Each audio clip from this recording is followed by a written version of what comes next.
Hi, I'm not John Green. This is not Crash Course U.S. History, and today we are going to talk about NASA and how we can thank some Germans for helping us get to the moon. Mr. Hughes, not now, me from the past, and given today's topic, we have some space to cover, and so we can land Armstrong and Buzz Lightyear on the moon. Buzz Aldrin landed on the moon. It's not Buzz Lightyear. No.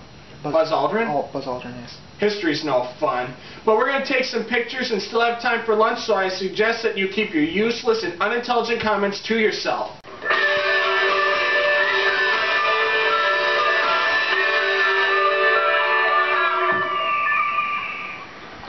While some of you are wondering why exactly it is important to study NASA and its development, I believe it is the conditions of its development that make it special.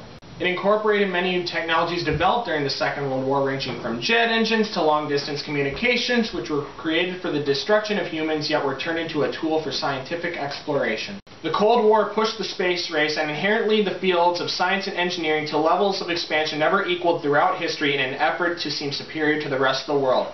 Now enough with this ideological mush, let's get down to some dates. While NASA was originally established in Washington, D.C. in October of 1958, we must be like Timon and Pumbaa in The Lion King 1.5 and go back before the beginning to understand the NASA program. I say this because without the capture of Nazi scientists at the end of the war in Europe, both the atomic and later the space programs would have been at a huge disadvantage, especially since the U.S. largely based its original designs off the V-2 rocket. The U.S. launched its first satellite, Pioneer 3, in December of 1958, and soon after the successful launch of the satellite Discoverer 1 in February of 1959 had selected 7 men to be America's first astronauts. Later in the same year, 2 monkeys, Baker and Abel, successfully survived a suborbital flight launch from Cape Canaveral, Florida. Unfortunately, later Abel died. Ryan, why do you make me read this? You know I'm going to get depressed, and I'm going to gain weight, and then I'm going to lose my girlfriend. Oh wait, that's right, I don't have a girlfriend. Oh, it's just so hard! Thanks.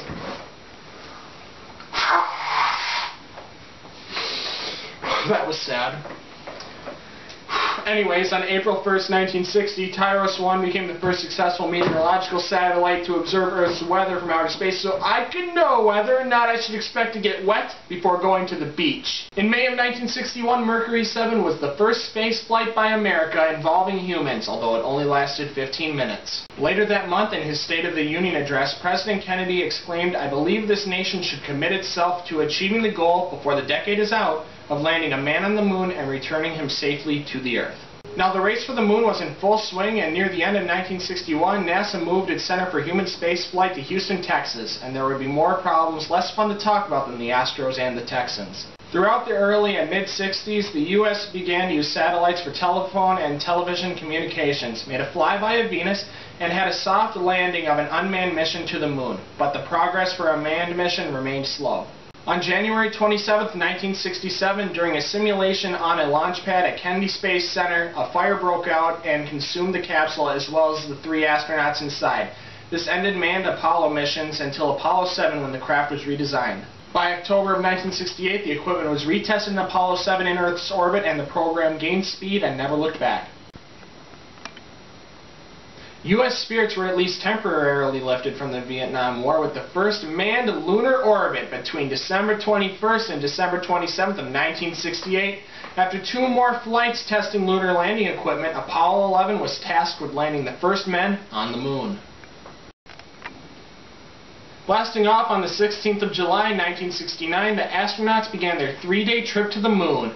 On the 20th, Neil Armstrong became the first human being to walk across the moon, unless you believe it was filmed in Hollywood, and placed the U.S. flag firmly in that giant rock thing.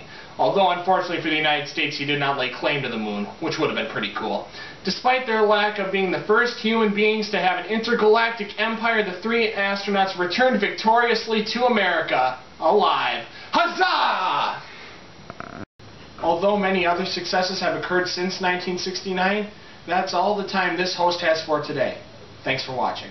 If you enjoyed this video, please like it and comment below so we can get an A on this project. If you want more videos on insight on history and the world you live in, please look up John Green and his Crash Course videos on both U.S. and world history. And finally, don't forget to be awesome. This episode was written by myself, Michael Hughes. Our script supervisor and director was Ryan Yock. Our editor and cameraman was Jordan Thompson, and our tech supervisor was Maria Hughes. Our APUSH teacher is Miss Colbert, and I hope she enjoyed it.